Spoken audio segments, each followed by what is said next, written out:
Mr. Chachra, in fact, the Supreme Court went on to say that, this classification needs to be based on degrees of discrimination and cannot be done by states through a collection of empirical data on the representation in government jobs and admissions to educational institutes. How important is this observation, Mr. Chachra? No, thank you, and thank you for having me here, and greetings to all viewers and panelists.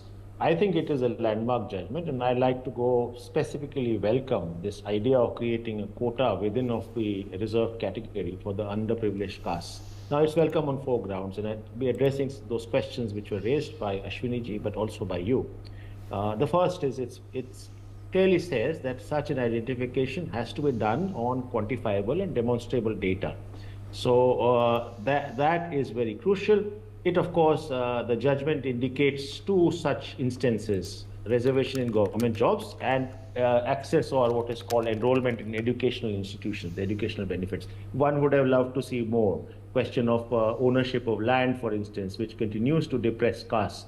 The question of housing access. So that's one. But anyway, welcome that it says that demonstrable data is needed, evidence is needed.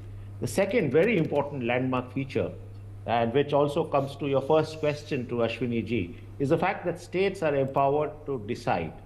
And while you talked of the fact that it can lend to politics, I think politics responds to social needs, and this decentralization is very, very crucial.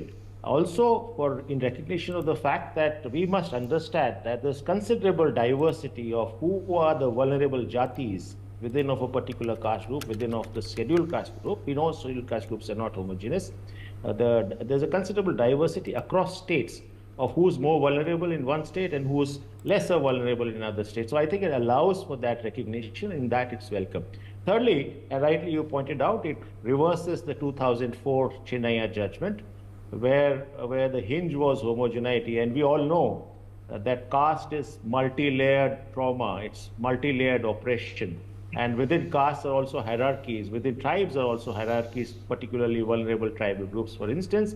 So there is no one homogeneous treatment, and in that it's welcome. And fourthly, I think, and that's where the debate needs to be, the court says, I mean, that's how I looked at it, that the reasons, privileging of underprivileged castes or giving higher, it sets a limit for quotas. So you can't have a situation, as I read the judgment, where, the guise of giving reservations to an underprivileged groups becomes a reason for denying reservation to some other groups. Now, here is where the question of creamy layer comes. The court, the judgment, there are, 4 of the judges have views within that 7-member bench on what the creamy layer is about, how they look at creamy layer, and the question of how to deal with creamy layer. But I think the judgment talks about a policy for creamy layer. I think on that we need to be cautious, Vinitji, because the argument can be, and the argument is, that the issue of creamy layer is, you have centuries of oppression, centuries and centuries of oppression, and you have generations and generations of people who have suffered on account of that. So social history is like that. So one reservation to one generation cannot undo all the wide variety of history of oppression. So I think that's something to be looked at, and also it cannot be treated on an individual basis. The fact also remains, if you're talking of data, the fact also remains that we probably need to review the data. We probably need to collect the data of what happened to 70 years of reservation.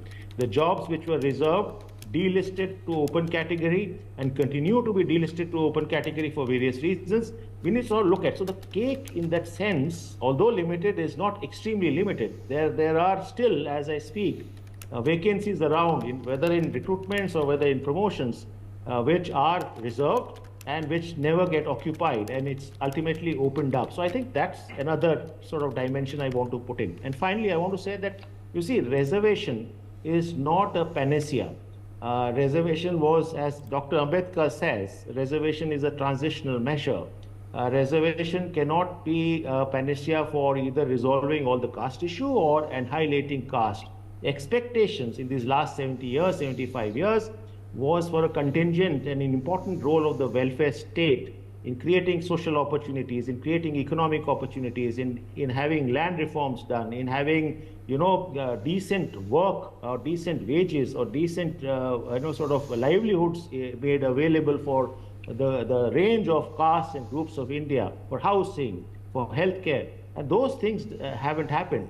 The fact that we are debating reservations so much is a castigation of what our social and economic policies have been with reference to welfare of our majorities over the last 70, 75 years. So I think the reservation itself has to be seen within a wider perspective. This debate itself has to be seen within a wider perspective.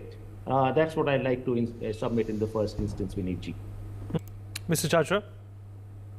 I think I want to say that the power of the state governments to determine who is in the SC list, which are the groups, or ST list, I think that's very, very important. Otherwise, it takes years to, in our nature of our democracy and bureaucracy, goes to the president. So it's a fantastic change, and it responds to social needs on the ground, number one. Number two, I also do think that this is somewhat contained, and it's important, by the need for evidence and data. So the judgment clearly says that please have evidence and data of vulnerabilities while doing so, and that opens up the whole discourse on the need for caste, socioeconomic and caste census, which is very crucial.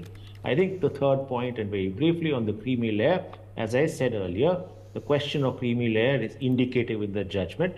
It needs a policy and it needs a lot of social debate. Creamy layer, one generation, centuries of oppression and everything expected to be corrected, in one generation, despite the fact that other welfare provisions haven't worked, many instances I gave.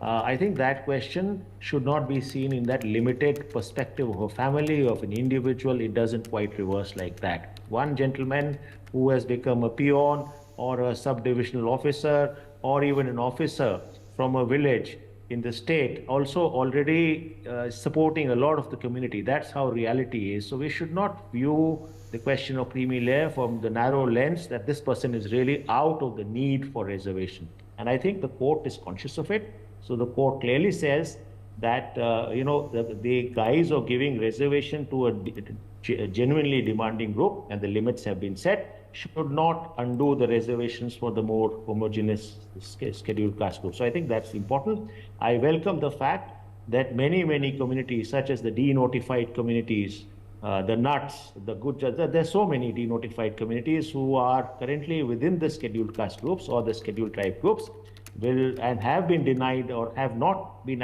able to access reservation given the social histories of stigma and criminalization, have now open pathways to get into a sub-categorization and therefore reap the benefits of reservation. Thank you, Viniji.